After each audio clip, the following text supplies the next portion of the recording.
The museum mission in The Last of Us. Part 1 isn't just another stop along Joel and Ellie's journey. It's a turning point, a pressure cooker where relationships are tested, survival instincts sharpen, and the looming tragedy ahead starts to take shape. And it's also one of the last moments we truly get to see Tess in action. Not as a memory, not as a casualty, but as the capable, fiercely determined survivor she is. From the moment you step inside, the museum tells a story of its own. Once a proud showcase of history and human achievement, it's now a mausoleum. The air is thick with dust and silence, broken only by the creak of old wood and the faint, unsettling groans from somewhere deeper inside.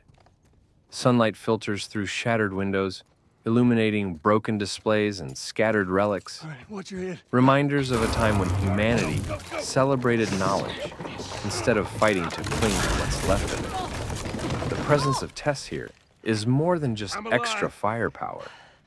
She's the one keeping the group moving, her eyes scanning every corner, her voice cutting through the quiet with short, confident instructions.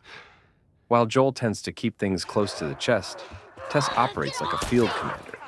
Not wasting words, but making sure everyone counts. In gameplay, she's a partner you can rely on.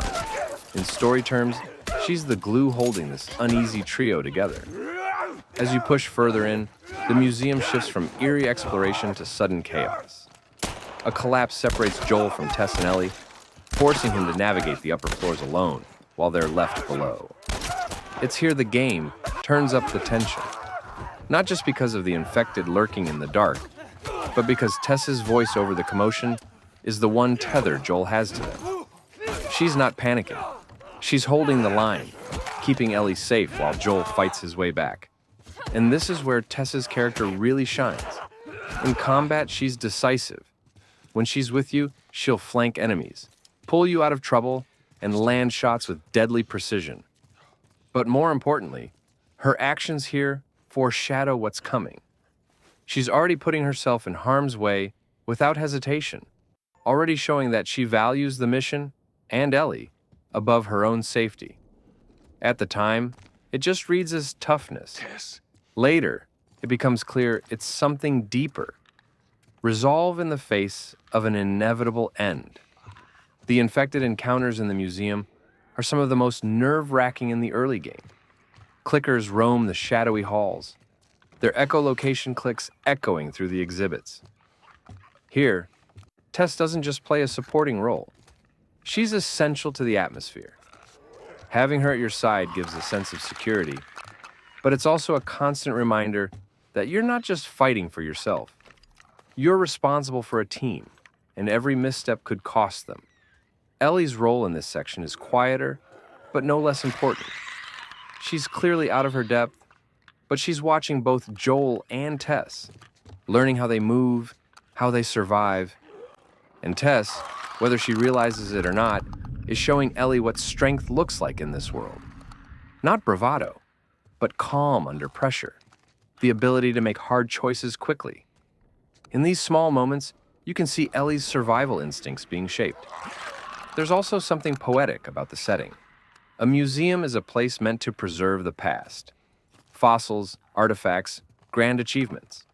And here we have 3 survivors, fighting for their lives in those very halls, carrying the last spark of humanity's future in the form of a teenage girl.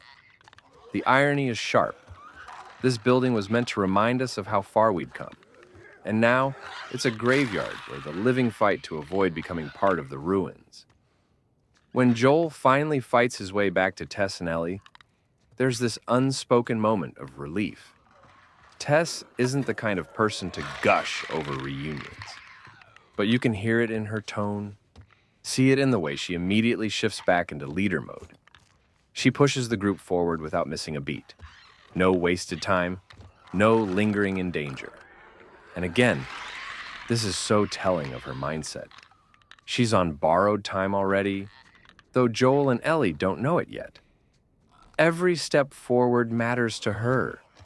By the time they emerge from the museum, it feels like they've been through a gauntlet, not just physically, but emotionally. The mission has shown us Three distinct survival philosophies: Joel's cautious pragmatism, Tess's fierce determination, and Ellie's growing adaptability. And the museum itself, with its relics of a world long gone, becomes a silent witness to this dynamic. Looking back, the museum is the last place we see Tess fully alive in her element, strong, strategic, and unwilling to back down. That's what makes it resonate so much when you replay the game knowing what's about to happen. This isn't just a pit stop before the next leg of the journey. It's her final stand in the role she's always played, the one who pushes through danger so others can make it out. In the grand sweep of The Last of Us, the museum mission captures the game's heart in microcosm: survival under pressure, bonds forged in crisis, and the bittersweet reminder that even in the darkest places, echoes of the past remain. And with Tess there, driving the group forward, taking risks without hesitation, it becomes more than a fight for survival. It becomes a testament to the sacrifices that will define the journey ahead.